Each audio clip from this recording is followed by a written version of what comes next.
శ్రీ సీతారామాభ్యాం నమః. శ్రీ గురుభ్యో నమః. శ్రీమద్ వాల్మీకి రామాయణము బాలకాండము 28వ సర్గము.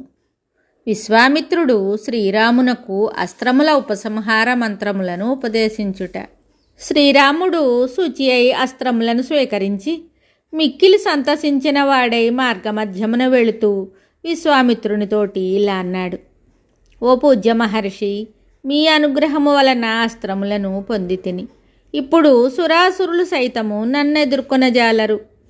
ఓ మునీశ్వర, ఈ అస్త్రములను ఉపసంహరించి విద్యలను కూడా ఉపదేశించుము. శ్రీరాముడిట్లు పలుకగా వ్రతనిష్ఠుడు, పవిత్రుడు, మహామునియు అయిన విశ్వామిత్రుడు ఎంతో సంతోషించి ఆయనకు అస్త్రములను ఉపసంహరించి విద్యలను కూడా ఉపదేశించెను.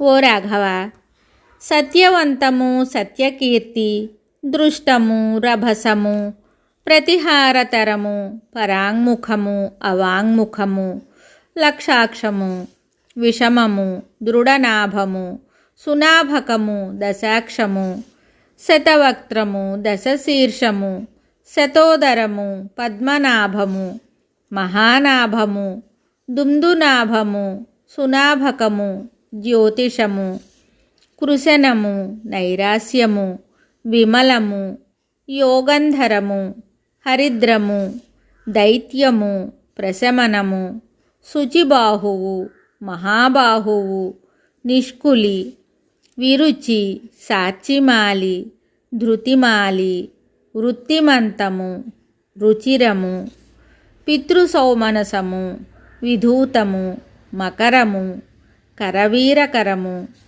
ధనము, ధాన్యము, కామరూపము, కామరుచి, మోహము, ఆవరణము, జృంభకము, సర్వనాభము, సంతానము, వరణము, ఇవి అన్నీయును ఉపసంహారక విద్యలు.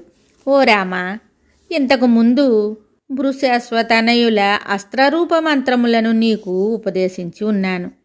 ఈ సత్యవంతము, సత్యకీర్తి మొదలగునవి లోగడ ఉపదేశించిన దండచక్రాది మంత్రాస్త్రములను ఉపసంహరింపజేయును.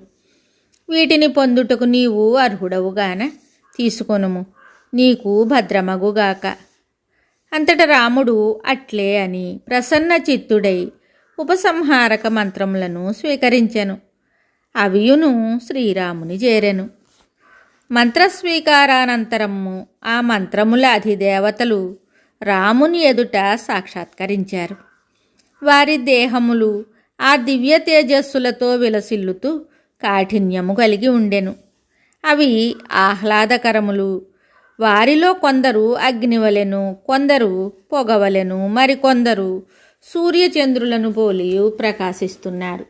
వారందరూ అంజలి ఘటించి వినమ్రులై శ్రీరామునితో మధురంగా ఇలా అన్నారు: ఓ నరోత్తమ, ఇచ్చటనున్న మేమందరము నీ దాసులము. నీకు ఏమి చేయవలెనో ఆదేశింపుము. అంతట రఘునందనుడు, మీరు నా స్మృతి పదమున మసలుచు కార్యావసర సమయములందు సహాయపడుచూ ఉండండి. ఇంక మీరు మీ మీ అభీష్ట స్థానములకు స్వేచ్ఛగా వెళ్ళండి అని వారితో అన్నాడు. అంతట వారు అట్లే అని పలికి శ్రీరామునకు ప్రదక్షిణం చేసి ఆయన నుండి సెలవు తీసుకుని తమ యథాస్థానములకు చేరారు. సర్వశుభలక్షణ శోభితుడైన శ్రీరాముడు బ్రహ్మర్షి అయిన విశ్వామిత్రుని ఆదేశాన్ని అనుసరించి సర్వశ్రేష్టములైన ఆ అస్త్రమంత్రములను, వాటి ఉపసంహార మంత్రములను తమ్ముడైన లక్ష్మణునకు బోధించెను. ఆ రామచంద్రుడు ఉపసంహార మంత్రములను చక్కగా గ్రహించి ప్రయాణం చేస్తూనే విశ్వామిత్ర మహామునితోటి మృదుమధురంగా ఇలా అన్నాడు: ఓ మునీశ్వర, ఈ ప్రదేశమున పర్వత సమీపమునందు మేఘమండలమును పోలిన వృక్ష సమూహము విలసిల్లుతూ ఉన్నది. దీనిని గురించి తెలుసుకొనవలనని నాకు మిక్కిలి కుతూహలంగా ఉంది. ఇది వివిధ మృగములతో కూడి మిక్కిలి మనోహరమై చూడముచ్చుట గొలుపుచున్నది. ఇక్కడ నానా విధములైన పక్షుల కిలకిలారావములు వీణుల విందు చేస్తున్నాయి. ఈ ప్రదేశము ప్రశాంతమై మిక్కిలి హాయిని గూర్చుచున్నది కనుక భయంకరమైన తాటకావనము నుండి బయటపడినట్లు తలంచుచున్నాను. ఓ మహాత్మా, ఈ ఆశ్రమము ఎవరిదో వివరంగా తెలపండి. ఓ మహాముని, పాపాత్ములను, బ్రహ్మహత్యలు చేయు వారును, దుర్మార్గులను, దురాత్ములను అయిన ఆ రాక్షసులు మీ యజ్ఞ కార్యమునకు విఘ్నము కలిగించుటకై వచ్చేడు ప్రదేశం ఏది? పూజ్యుడవైన ఓ బ్రహ్మర్షి, ఆ రాక్షసులను వధించి మీ యజ్ఞ కార్యమును రక్షింపవలసిన ప్రదేశము ఏది? ఓ మునీశ్వర, ఈ విషయంలో నన్నింటినీ వినగోరుచున్నాను, దయతో తెలపండి. వాల్మీకి మహర్షి విరచితమయ్యే ఆది కావ్యమైన శ్రీమద్ రామాయణమునందలి బాలకాండమునందు 28వ సర్గము సంపూర్ణం. శుభం.